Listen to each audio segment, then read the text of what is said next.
Hi, welcome to our show and tell presentation. I'm Suhani and my presentation partner is Anjali. Today we're going to be discussing the far impact of STEM. Despite its initial appearance, it is definitely more than creating some fancy robot or a neat research paper. Everyone deserves the chance to have access to the doors that STEM opens. STEM is inspiring others to raise humanity as a whole, and that's a significant part of the mission many STEM organizations have. We ourselves are part of a FIRST robotics team, which we'll briefly discuss/define before diving in. FIRST is a robotics organization that promotes STEM participation in kids ranging from 1st to 12th grade. Kids from all over the world can compete in different stages of competition, competing in both judging, where they present their design process and discuss their spread of STEM within the community, and the robot game. In heated competition, robots can compete in a game which changes each year. FIRST creates a great opportunity for high school students all over the world, and allows us to participate in robotics in a way that prepares us for the real industry. And we've used every advantage of it. Our team has existed for years, striving for innovation, creating something special that can make things happen. As in the name, we make robots. We try new things. Some of them which don't go as expected. We learn from those mistakes and innovate. We create. We'd like to show you a tad of what only a few months of hard work and many collaborative, inspired minds can create when put together. This is Hercules. Aptly named after the hero's brawny strength and valor, we were able to create a machine that can move and manipulate the environment around it.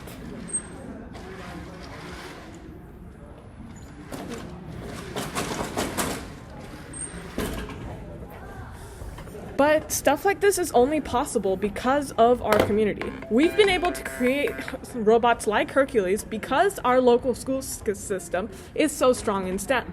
Because we've had such passionate guidance and acceptance from our peers and mentors. Many areas in Austin are the best place to be if you want to do something with STEM. But not all places are like this.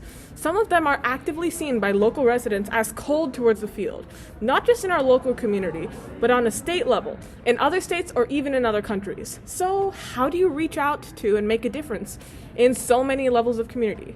That's a question our robotics team has explored through its outreach, and we found collaboration to be a best practice. As with many great things in STEM, we found that it isn't about why, it's about why not. We've increased STEM education through continuing our relationship with the South Africa-based nonprofit Greater Zanin Community Foundation. 2 summers ago, our entire team flew to South Africa to start 2 brand new FTC teams. They've used what we've taught them in helpful ways like 3D printing hand sanitizing stations for their area during the pandemic. We started with 5 to 7 schools, and with UNESCO's help, the program is slated to serve about 1,014 schools in South Africa alone. But at this point, the mentoring program was becoming too big for just us.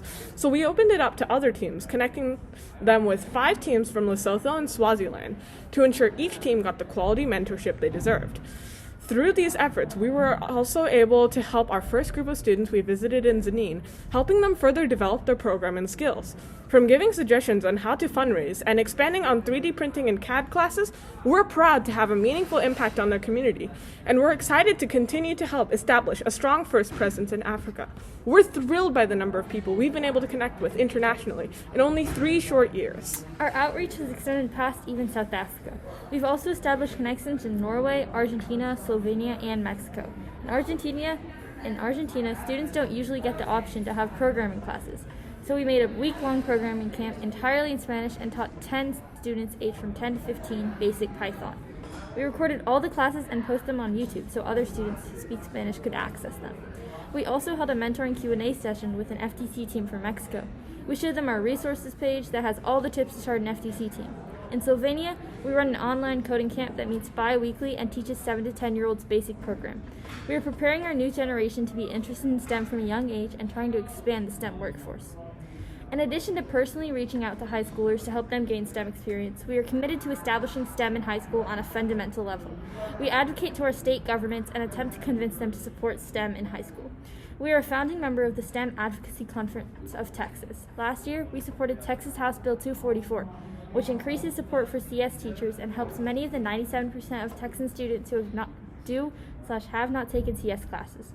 To encourage support of this bill, we met with 4 state House members to talk to them about their increasing STEM presence in Texas and the need for CS teachers to serve our Texan students. Our efforts succeeded, and we are happy to report that our bill has passed. We also placed emphasis on expanding our, high schoolers, own knowledge of STEM. We reached out to companies such as MakerArm, who designs a robotic arm with an adaptable toolhead, and NVIDIA, a microchip company. From MakerArm, we were able to get professional insights into how to optimize efficiency and adaptability within the robots. We talked to the founder of the company and answered several questions, many of which we took the answer from and applied it to our robot. We also reached out to NVIDIA. We spoke with a representative who told us information that was vital to our robot's success. These companies helped us greatly in our journey, and we encourage you to do similar things to help other high schoolers. Companies are an amazing factor in creating an impact. The community is also a major part in creating an impact on the world. STEM isn't about just one of these groups doing something. It is making stuff directly accessible to everyone, a perfect blend of company and community reach to broadcast to everyone. Now, despite Austin's status of being Silicon Hills, the new Silicon Valley essentially, not all places in Austin have the same opportunities, which is why our team, high schoolers, is trying to organize an event called Momentum, inspiring minds to do all sorts of good, inspiring all people, not just the people in Leander ISD, the people in our school who have had such great STEM impact, who have had such great experiences with STEM. Everyone in Austin. We're trying to host this on, I think it's February 19th, so if you would like to come, let us know. Anyways, there's big stuff like this, organizing an event, doing stuff in other countries, fine. There's the grandiose stuff, but just as much weight is the small stuff.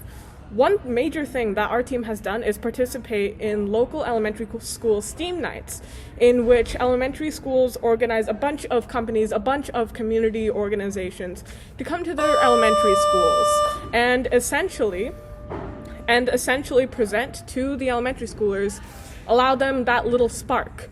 Now, we didn't organize any of these. We took our robot, we took ourselves, we took some fun activities. We went over to the kids and we let them drive around the robot. We let them do a fun marshmallow tower. It only takes one experience to spark that smile in a kid. It only takes one experience to inspire them to do something amazing. But none of this amazingness is possible without great mentors. Mr. Allen is what makes all of this possible for us. He's a sponsor of our 10-team robotics organization, and he makes sure everything runs. Mr. Allen inspires us to participate in STEM and every single day and lets us lead our own teams. He has built the robotics team in our high schools to 125 people, and the encouragement our school has provided for STEM programs would not be possible without him. On a high school level, we have a significant amount of help, and I'm sure the same is true for many different high schools. On the middle school level, that is one of the major parts that stems someone to enter a STEM program in high school. I myself was not very big in terms of STEM until 8th grade, where my FLL mentor, Mr. Jondro, also known as my PLTW Gateway teacher, inspired me to enter the world of STEM. He inspired me to join FLL. At the end of the year, said, "Hey, so when am I writing you a recommendation letter for FTC?" He is the reason why I am here today, why I've been able to do so much, why my horizons have been widened.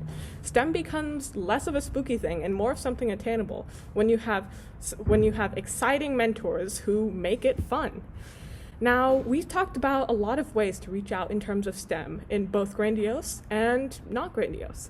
Our hope is you've been inspired to do the same, to do your part and touch the lives of the next generation. No person is too big, no action is too small to make a big difference.